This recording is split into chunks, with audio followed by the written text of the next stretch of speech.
Namaste. I hope you are all fine at home. We have seen the meaning of e-commerce and its requirements. Now let us study what is global e-commerce. Global e-commerce is nothing but international e-commerce, or it also can be said going global. Going global is a very popular concept nowadays within us. So, going global, how it is to be more popularized using e-commerce. That is the issue here. You know that most major retailers and consumer manufacturers are going global to capture a larger share of the fast growing e-commerce market. They are finding that more sophisticated leading edge multi-channel experiences are the norm in highly developed markets around the globe. To compete in these countries, retailers must understand customer needs and expectations and deliver more advanced multi-channel capabilities than they may be doing at home today. That is what here is. You all know that nowadays LPG is there, that is liberalization, privatization, and globalization. If you take the last concept, globalization, that means we have to go global. That is going global. Going global, even though the concept is existing one, but nowadays because of the e-commerce, it has become advanced one. Most of the advanced countries, they are producing in large scale. When they are producing in large scale, they can produce a lots of goods at a reduced cost. Then what excess they are having, they just dump it or they sell it to other underdeveloped countries or developing countries or those who require. So now if we also want to go global, what are there? Why there is a global market? What advanced countries have that we have to see. Almost all the advanced countries they are finding they are having more sophisticated leading edge and multi-channel experience norm around the globe. They are having that facility. India we lack that. If we now want to compete with them, those countries, we must understand the customer needs and expectations and we have to deliver more advanced multi-channel capabilities than they may be doing at home nowadays.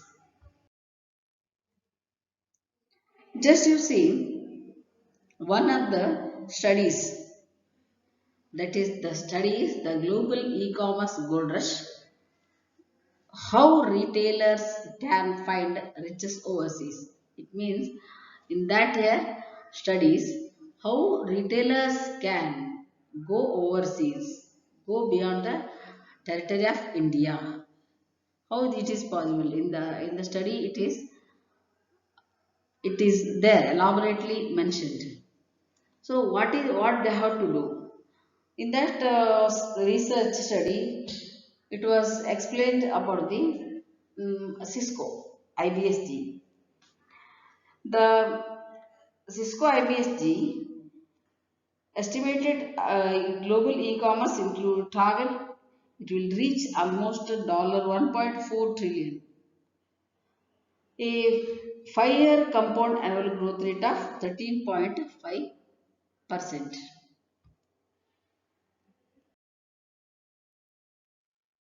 It is very crucial point to understand what our customers have found and entering those advanced types of markets is an entirely new set of end customer multi-channel expectations, lifestyle, driven by demographic, lifestyle, and technological differences. Now we'll see some of the factors are responsible for these demographic, lifestyle, and technological differences. First point what we have to see is demographics, that is population density. Then what is population density? Population density means per square area how much population is there, how many people are occupied. Based on that, this can be decided. We all know that China is first in population. Actually, if you truly speak, India is having densely populated places. We are densely populated than China because in per square meter we are having more than 400 people as an average.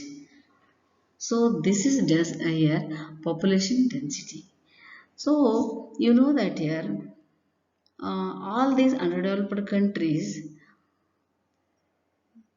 these are having geographically smaller than the United States market, but with large population.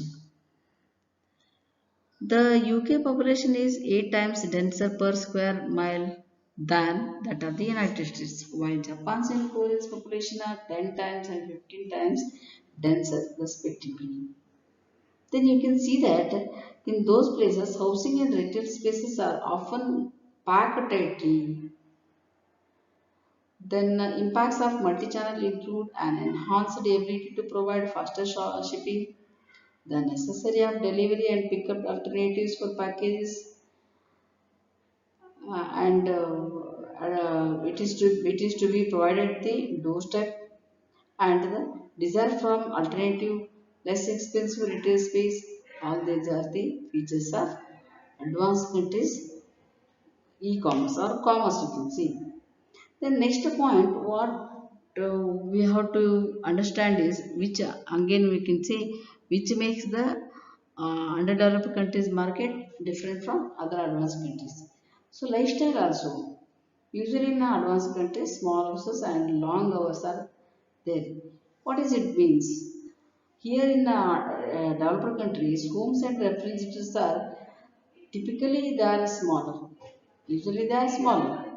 US homes are 2.8 times larger in square footage than those in the United Kingdom and 2.3 times larger than typical Japanese living space. Okay. Then there public transportation can add hours to already long work days. Public transports are faster there, it means they are very fast, they can add larger some working hours to the company because if they reach faster than like in India we are having all this traffic jam, visa jam, everything, but there we don't find. So they can reach early, they can work more there. Then Koreans spent 25% of more hours working and commuting than US.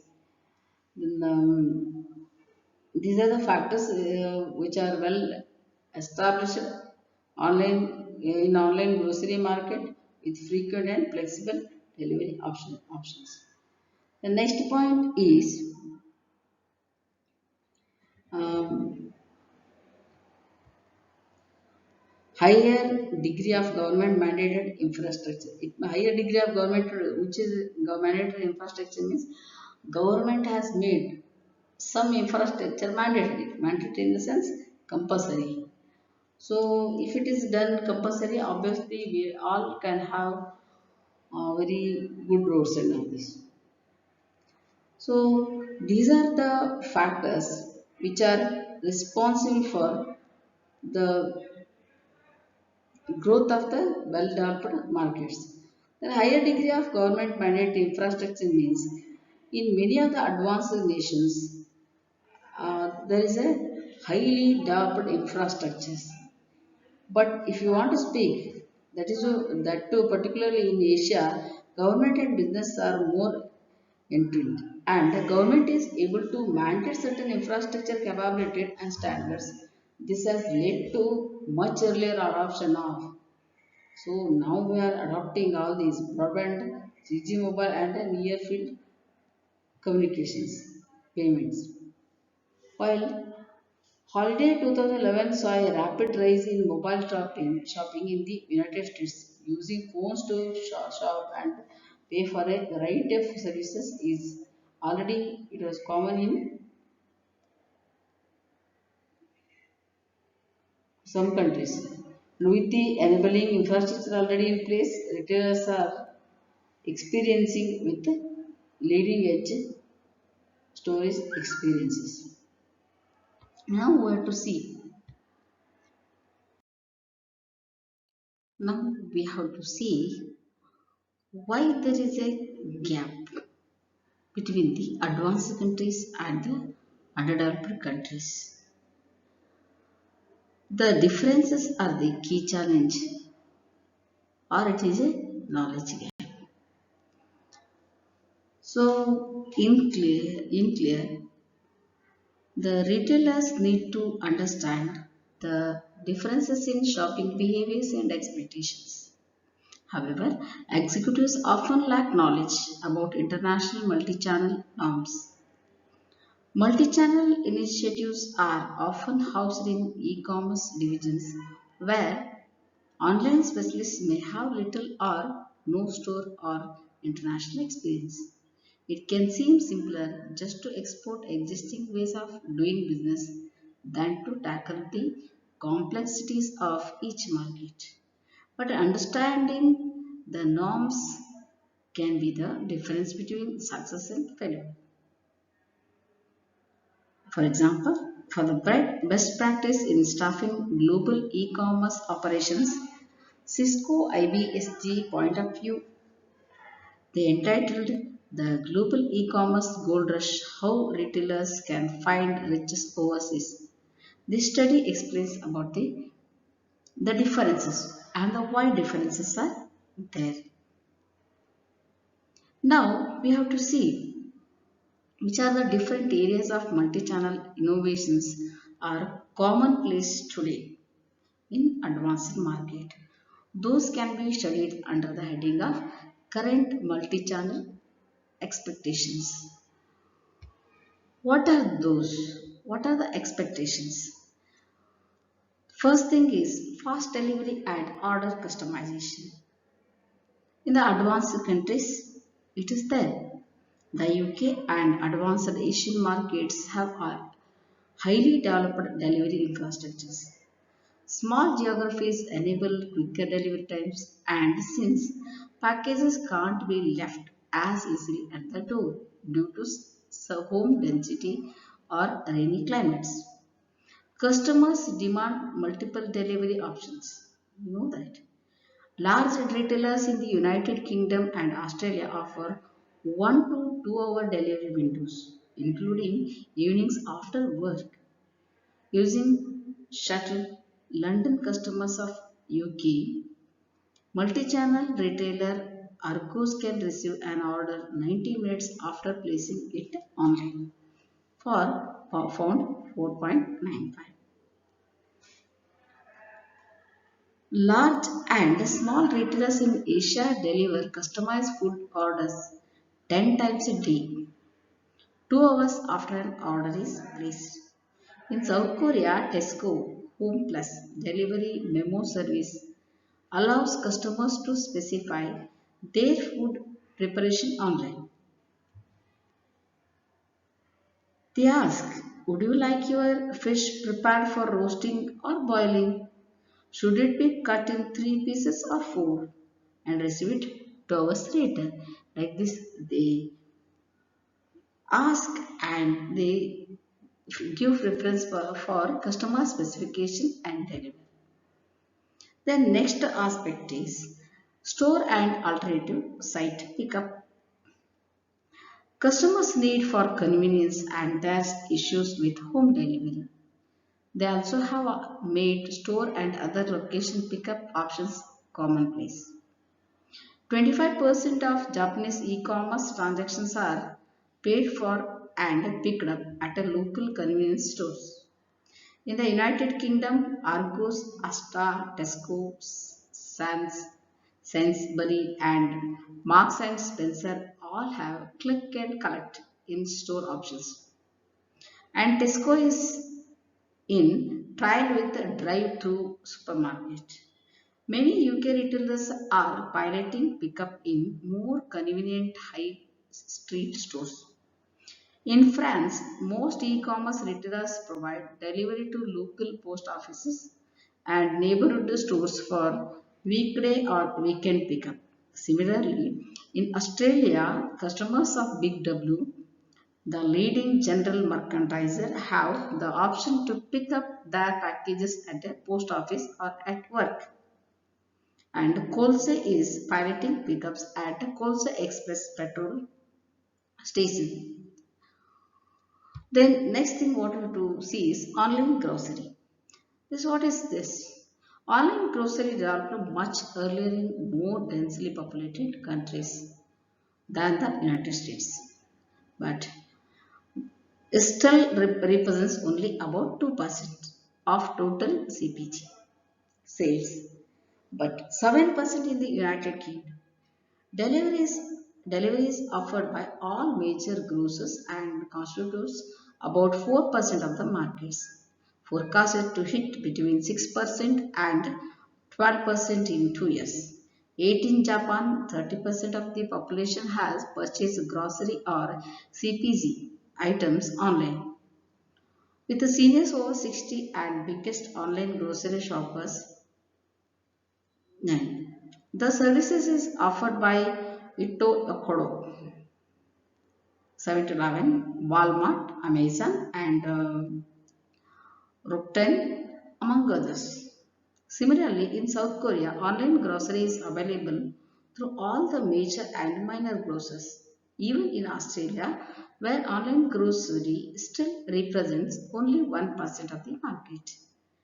10% of the services provided by the leaders Coles and Woolworths and is available in both urban and remote areas. Next advancement is mobile shopping. What is that? Already we have discussed mobile commerce or m-commerce in the previous study. Then just we'll see what is done in mobile commerce, how it is provided, how is it is advanced in mobile shopping in the advanced countries. While much of the innovation in smartphone mobile shopping is centered in the United States and Europe, Asia leads the world in m-commerce with a pervasive mobile phone culture. In Japan, where 85% of mobile subscribers have data plans, m-commerce represents at least 20% of e-commerce sales. 11. Contactless payment capability NFC has been available in South Korea and Japan since the early 2000s. And there are 5 times more NFC capable handsets in Japan than there are in the United States. 11 customers use their phones to pay for subway fares, shop in nearly every kind of store, and purchase pay-per-views most. These are the different things what we need to understand about the multi-channel expectations. These are the expectations of the okay. We have studied part of global e-commerce today. In the next class, we'll study the challenges and all this advancement in retail experience, pilot study, and all this. Okay, until then, let us conclude. Thank you.